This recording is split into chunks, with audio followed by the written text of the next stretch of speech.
everybody. I'm Melissa Banczak, and welcome to episode 69 of Books Cubed, the show where I chat with the authors you should be reading.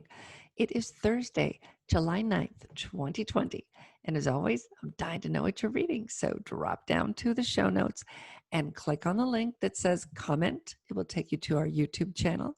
And you can tell me all about whatever book you're reading or the book that you wrote that I desperately need to read. I don't care. Let me know. Let's see, a little bit of business before we get to today's show. Just quickly, you still have time to win an e-copy of Cameron Correll's book. I started to say it wrong. Cameron Correll is the author. The book is Steel Guardians, Robots, AI, the Fight for the Freedom of Mankind. It is excellent. I am desperately waiting for books 2 and 3. If she is listening, get them out there. And I know that she is close to having the next books in the series out. And she has a lot of other books too. So there's plenty to choose from if you get done reading Steel Guardian and you want to read something else while you wait for the next book in her series to come out. But like I said, you can win a copy. I kind of rambled there, sorry. If you go to last week's show, you will find details. If you listen to last week's show, you will find details on how to get into the drawing to win possibly one copy. So I will have the link there. That was last week's show. And you have until July 15th at 6 o'clock Eastern for me to pick a winner. So go do that. It was a really good show. She's a great lady. And her book, excellent. If you love robots, if you love post-apoc, you will absolutely love her writing. I couldn't put it down, but I wanted to put it down because I didn't want the book to end, but I couldn't put it down. So that only lasted a short time. And then I had a day where I just sat and read half the book in one sitting, just because I had to know what was going to happen. So now that I've rambled, we will get to this week's show. We are doing writing prompts this week. So I hope you enjoy it. Lisa and I have a special guest, Will Pepper, and he is going to write with us. And don't worry, you don't have to watch us as we write. I cut all that boring stuff out. We will roll dice. We are using a prompt book that Lisa and I wrote. Okay, if you're watching on video, I tried to show a copy of that. And I've got a background, and of course it doesn't make anything work. But we worked from the genre mashup from our Roll a Prompt writing journal series. And what you do is you roll dice, and it gives you options, and then you create your writing prompt based off of that. And each book has like 6,000 or more options, and even more if you mix things up. So they were a lot of fun to write, and they're a lot of fun to play with. And I will include the options that we used in the show notes. And you can do your own if you would like to play along, but you have to use the options that we did. I can't keep giving away all the options, or you'll get all the books for free. Sorry. So we're going to get right to it, and the stories were so much fun to write. And as usual, I absolutely loved everything everybody wrote. Not myself so much, but what everybody else wrote. Golly, it's so hard to do a writing prompt and come up with something good. And I'm always so amazed each week. And I guess I shouldn't be anymore. Gosh, there's some great writers out there. So you will have a lot of fun hearing their stories, and I will see you afterward. Again. Okay, so we have to figure out what book we're going to work from today. So we have. You have the whole stack. I can't find mine since I moved. So we got genre map. Here, hang on. Let me just turn this off for a second because this is just, we can't see shit. Okay. So we have genre mashup, and we have fantasy, and we've got mystery, and we've got romance, and we've got sci-fi. Everything's backward, and I'm turning everything, and horror. There we go. Yeah. And 6 times, and I still turned my hand the wrong way each time. Okay. So we got to pick which one we're going to use. And Lisa has a gorgeous die. Pull up your dice. Okay, so if you're yes. watching, this dice is like the size of a fist. If you're not watching, it's fantastic. That's the Price is Right level dice right there. Yes. Yes, It is. yes, it is. It is. It is. Oh, I didn't introduce everybody. So I forgot to do that. Sorry. So everybody knows me, and most everybody knows my co-author, Lisa Mahoney, and we have a guest today, the other Dr. Pepper, Will Pepper. And I forget what you write again. Tell me again what you're I know you haven't published yet, but tell me what you're working on. I focus mainly on thrillers, but also some paranormal. Very nice. Yeah. I love thrillers, and I like paranormal. Well, I read anything. So. Yeah. Well, will you tell me more about this process? I have one of the prompts that I think that you gave me, and I have not read through it yet because of any excuse I can make. I meant to look at it, have not.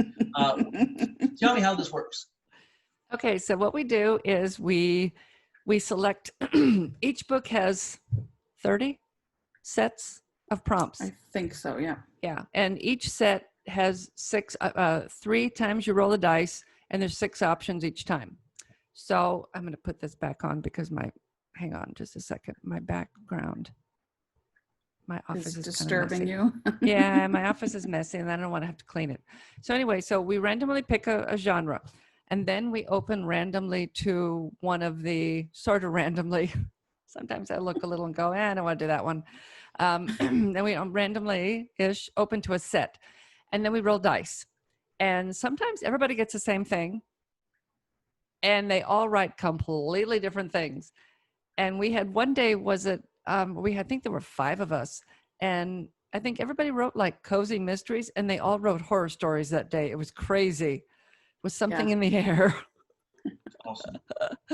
So the first thing we need to do is pick what genre. So Will, you're our guest. So what genre would you like to work with? Oh my goodness. Okay, so we have genre mashup, fantasy, mysteries, romance, sci-fi, and horror. And then a mashup. Ooh, okay. Yeah. And the mashup has a little bit of all the others in it. All right, let's see what happens with mashup. Okay. Yeah. That's always fun. Let me find it. It's on the very bottom, of course. Okay. So I will open randomly, and then I open to a blank page. It's a journal, so you can carry it with you and work. And there are blank pages inside, and at the top of each page, it lists if it's a character scenario in a word, then you roll and you write it at the top of the page, so you know what you selected. Okay, so let's look for one we haven't used in this one. A couple of these we've used, and I don't want to reuse them. Okay, wait a minute. There's one we haven't used. Okay, I found one we haven't used. So, who wants to roll first? I can roll for everyone if you want. Okay, you want to go first, Will? Sure. Okay, so Lisa will roll for you. No whammies, no whammies, no whammies, no whammies, stop. 6. Okay, so in this one, you get a character. If you roll even or odd, you get a companion possibly. So we'll start with a 6. You have a romance novel writer. So write down romance novel writer. Okay. And because it was even, your main character is alone. And because they're alone, they get an object. So Lisa is going to roll again for you. 5.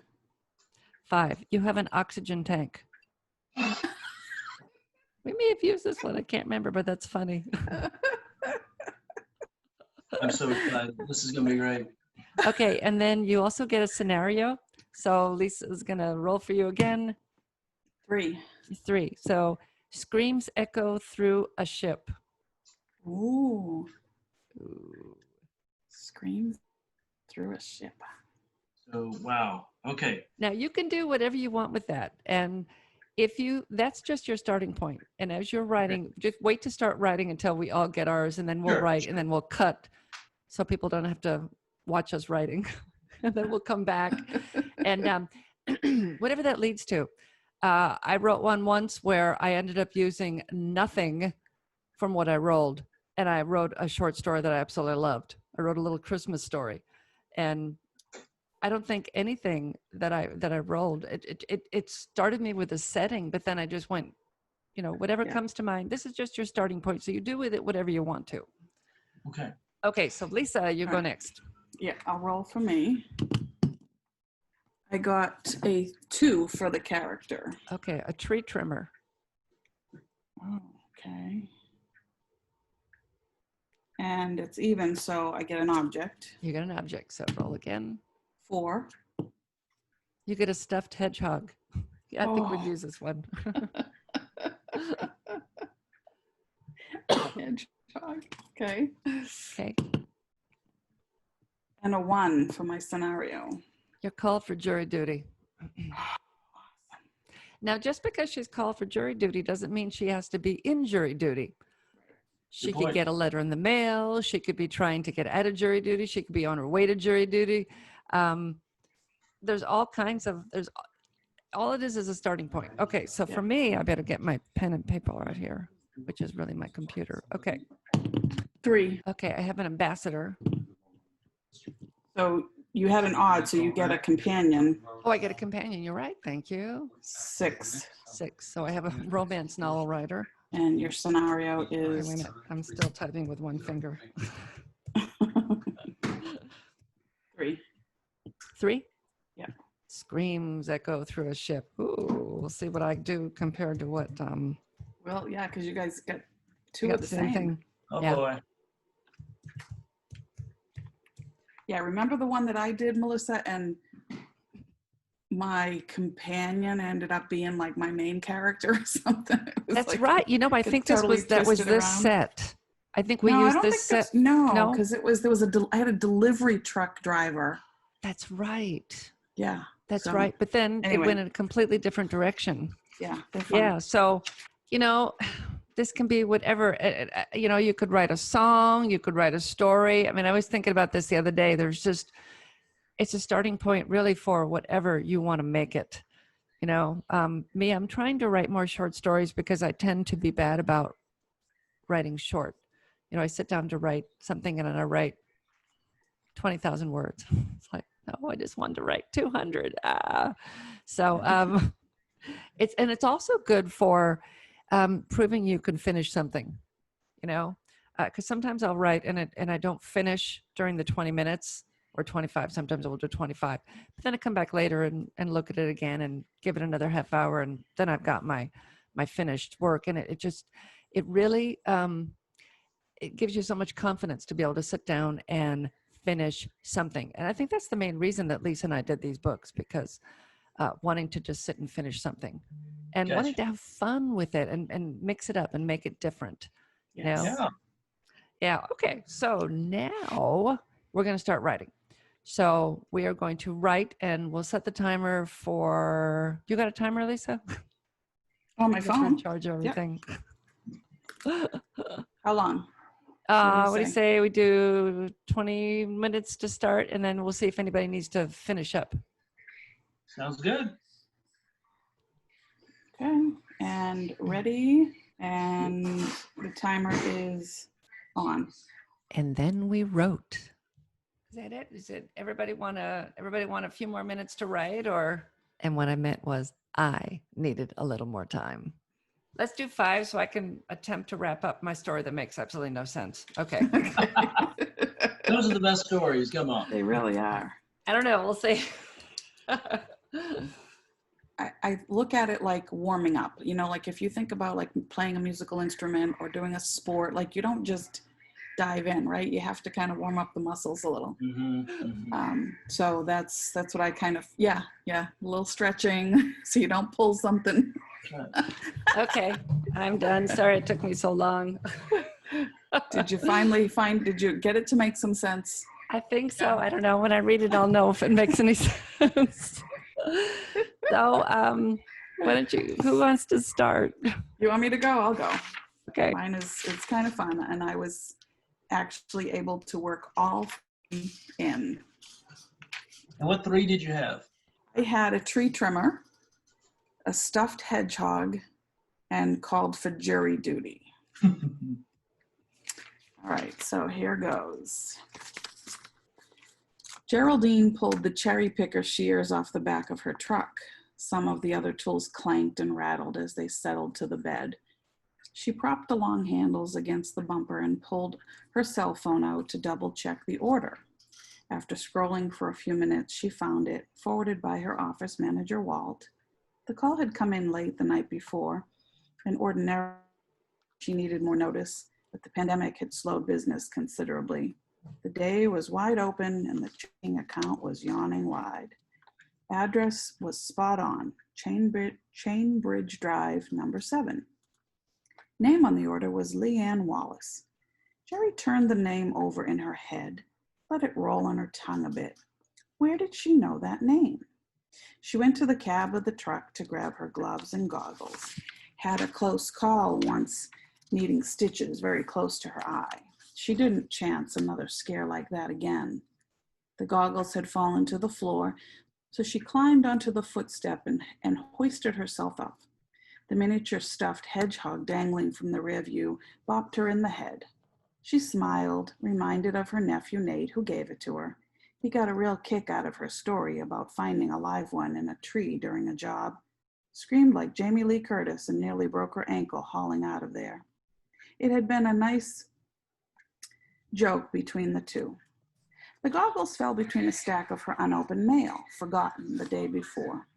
She was a few minutes early for the job, so she decided to flip through the stack. Circular, debt consolidation, bill, Jerry summons. Damn, again? She just went 2 months prior. She tore open the paper to see the date. Next month. Criminal trial. That could be interesting. Last time she was in civil court.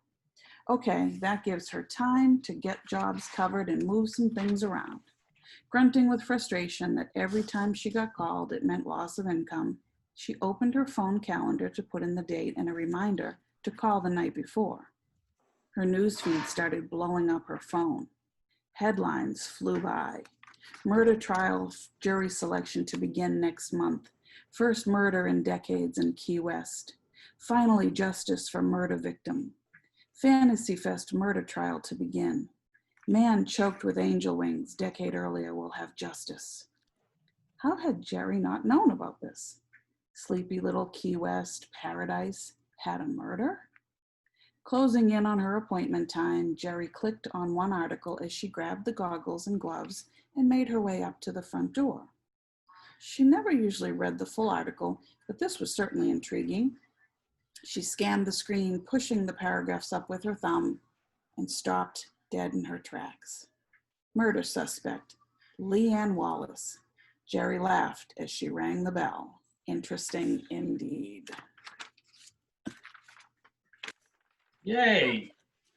Love that. I really love the bringing in the scream queen herself, Jamie Lee Curtis, into that. There you go. Like that. Very cool. That's great. So the ethics dilemma. Does she take the job and still go to jury selection? Love that. Does she excuse herself? Yeah, interesting. I like All that. I kinds of like that. I was questions. so worried the whole time that she was going to get killed. You don't know. Okay, I'll read my horrible, weird, Stop. I don't know. No judgment. That's right. No judgment. It's not horrible. It's actually something that I think I want to play with some. So, Awesome. okay, so I had an ambassador, a romance novel writer, and screams echo through a ship. And I haven't gone back, and usually I go back and read and change. I just kept writing. I'm like, oh man, I don't know if any of it makes sense. So here we go. There we The go. water was cold. Kay shook off his toes and chose a recliner further away from the pool, just in case some kid decided to practice their cannonballs, which, judging from the early hour, was probably not going to happen for a while. He took a sip of his coffee and set the cup on the deck beside him, kept his hand there for a moment, closing his eyes as he felt the vibration of the ship. How to start? Open your computer. He could hear his wife's voice, like she was beside him. Maybe the ambassador was having an affair. He'd think of something. He just needed time. He needed an idea. He flattened his hand on the deck, trying to absorb as much of the ship as he could feel. Feel the rhythm, the life, the flow. The ship would reach port in the morning, and he'd have to pack up and figure out what to do. Maybe random words would help. Typing fast, making mistakes, getting to the guts of it all, which in his case would be a lack of guts. He glanced around to see if anyone had heard him laugh. He was still alone, no cannonballing kids, no one else. He raised his hand. Time to get to work, figured out. He dug his cell phone out of his shorts pocket and opened a memo and started to tap at the keys. A love story for the ages. And then he hit the backspace key and erased for the ages and dropped the phone to his chest and sighed and picked the phone back up. Ambassador Frankel didn't know about the private detective or the camera that was snapping photos of he and the woman he'd been trying so hard to keep out of the news. Kay stopped typing and looked over what he'd written. That wasn't too bad. His wife's idea had been okay after all. Morning. He looked up at the woman strolling past. Morning, he said. Gorgeous day, huh? Yeah, have you been up here long? Couple of hours. Why? You missed all the excitement downstairs. What happened? There was this horrible scream. Woke me and my husband up. We called security, but they hadn't figured out who it was yet. Probably kids, Kay said. Probably. Kay watched her go and picked up his phone again. Damn it, he'd lost his train of thought. Now he could actually use his wife's voice in his ear. Too bad he pushed her off their deck. There you go. I love that. So bad. Is it bad that I always go to murder? No. There's nothing wrong. Well, hold up. There's a lot wrong with murder, but there's nothing wrong writing about murder. Oh, that's great. Oh. I love it. Oh, that was fun. Okay, Will, let's hear yours. All right. I can hear the UPS man here because the dog's making noise. Let me pull this up. Okay. This is called One Last Burn. The best decision I made after we lost all of our money after the great crash of '29 was to stop smoking. It was a nasty habit I picked up in the Great War. The factories sent us carton after carton because a soldier with steady hands, even if they featured nicotine-stained fingers, beats the tar out of a scared teenager with a worn rifle and a rusty bayonet avoiding mortar rounds in a part of the world I'd only read about in history books. I can't remember which trench we were in. Either they blurred together or my memory wanted to shield me from that bit of pure horror in my life when I found that romance novel tossed among the rations. It gave me every bit of solace and hope that those fortified beans that we had for dinner and my King James Bible provided. The Tigress by Anne Warner. This leather-bound book with its silhouetted mystery lady opened my eyes to a different type of literature. Sure, the other boys made fun of me, but it was on that day I decided to start writing a romance novel. I scrounged scraps of paper from everything from news from the front releases to discarded Dear John letters that were tossed in the trash. Bit after bit, I wrote a story, not for others, but for me and for my sanity. When I got back from the war, I kept those notes in a cigar box because I had switched from cigarettes to cigars. As for my own romance, I met Lilith when I relocated to New Jersey and took my father's bakery. We had 2 kids and we'd lived a good life, not a great one. I kept that box of scraps of potential, my shredded book asking to be reassembled for years. It was on the shelf above the Martha White flower, just within eye line, but not within my mental reach, I guess. Every day I felt this object looking down on me, not judging me, but daring me to do more. I even kept it after the markets crashed a decade after the war. I gave up smoking and wanted to fill that void with writing. It was then I told Lilith about my desire to assemble and rework my romance novel. She found it laughable at first. The most romantic thing I had done for her up to that point was to wash a dish every now and then. Then I let her open that worn cigar box, which was the most intimate thing I'd done in our marriage. From that point forward, she knew I could do it. She left me alone for hours on end, which, when I wasn't delivering milk for those that could afford it, of course. But when she knew this about me, it made sense. This demon of mine could not be slain. It had to be harnessed. It took almost another decade, but I finished that draft. To celebrate, I wanted to try a new outing here in Jersey. A trip with risk, if you will. Lilith had a fear of heights, so she let me go on my own.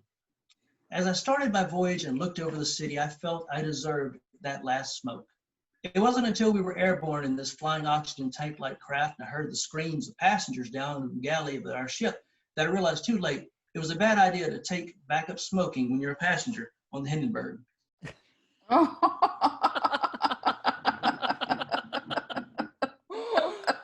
Oh, that's fantastic.